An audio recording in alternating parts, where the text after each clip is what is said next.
penalties if that's ever passed. And of course, it doesn't provide for enhanced penalties against unions. And especially with them just having to get cards signed now and the intimidation that they could have against employees to get cards signed, you would think there should be something then in there about enhanced penalties against unions for unfair labor practices, but there's none. It's only against employers. It's very one-sided.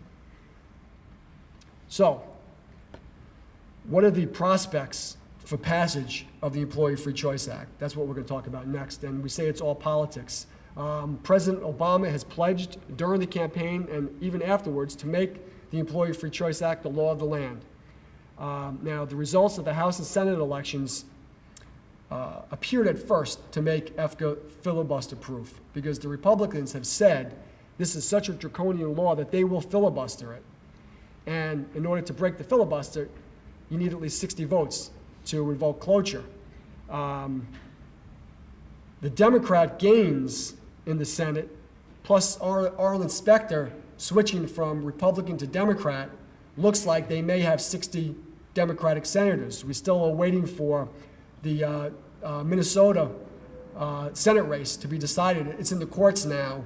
Al Franken is, I guess, ahead supposedly by just a few hundred votes. But if that goes the way it looks like it might go, you'll end up with 60 Democratic senators, which would appear to be a filibuster-proof majority.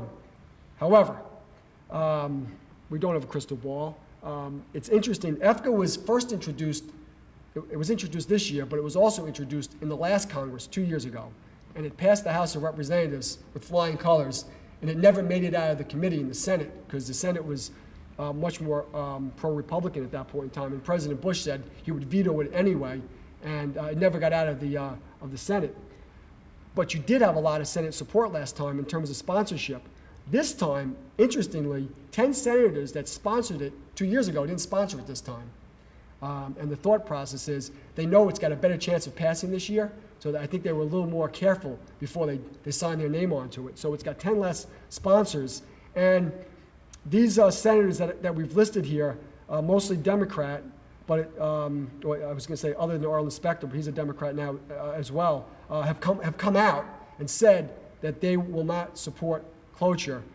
So it looks like, even though there are going to be 60 Democratic senators, that they will not have enough to end a filibuster. So the good news is it appears that the Employee Free Choice Act,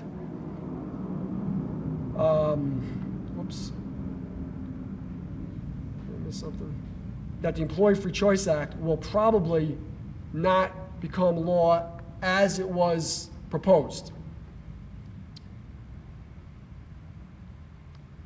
But, there always is a but.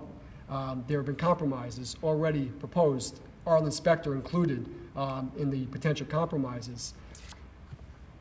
Here's just one, and there are others as well. This was introduced by a representative, a Democrat from Pennsylvania, which would not provide for card check, which is good, so you'd have elections still. What it provides for, though, and this is significant, is it would provide equal access to employees. And this is something that you're hearing a lot of. Arlen Specter was talking about this recently in terms of what he suspects might be a compromise. Right now, one of the things that unions complain about is that they don't have access to the employees. Employers have the employees all day. They work for you, right? They're in your building in many cases, or you can get them to, you can require them to come to meetings, right? You can require employees to come to a group meeting, and you can talk about the union or not having a union and do all that type of stuff, whereas unions can't do that. They have to try to get people as they're leaving the facility, or they have to try to organize their own off-site meetings, which oftentimes is very difficult. So unions claim that not having access creates a big problem for them in trying to get their message to the employees, and that's why they lose a lot of elections, so they claim. This possible compromise would provide equal access to the employees. It would require employers to allow unions to come onto their premises and meet with the employees. So if the employer is going to have a meeting with his employees, the unions have the right to do the same thing, okay?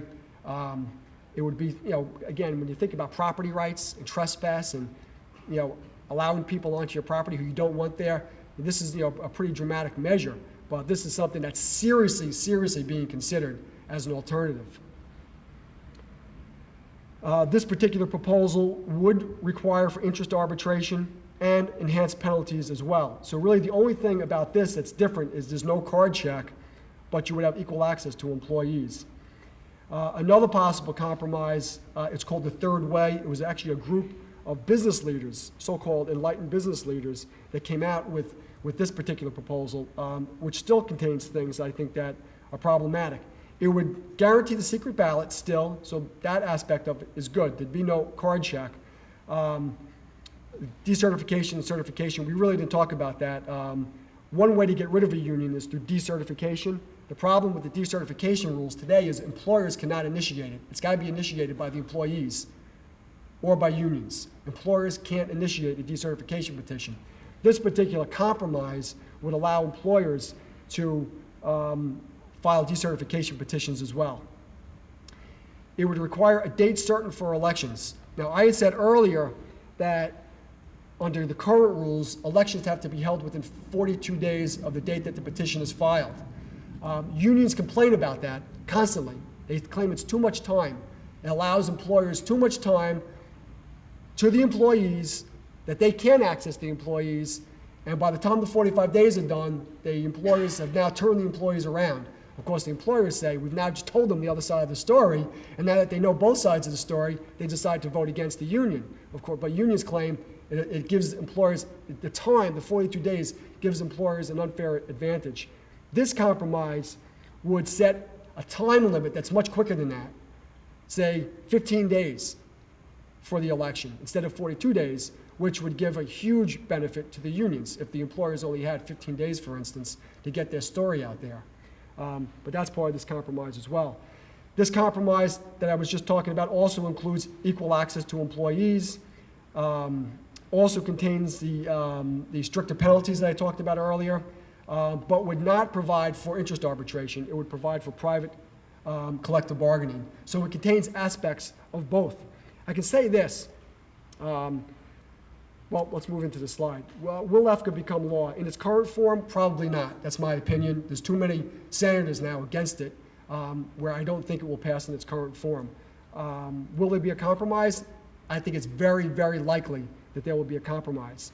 I think two aspects of any compromise, because I hear about this, I get updates constantly from the Chamber of Commerce and from other groups that I belong to about what's going on in Washington. And the two things that you hear most often with regard to the compromise are the quickie elections, meaning that there'll be some compromise that will still have elections. It won't be card check, but you'll have an election, say, within 15 days of the petition being filed, okay?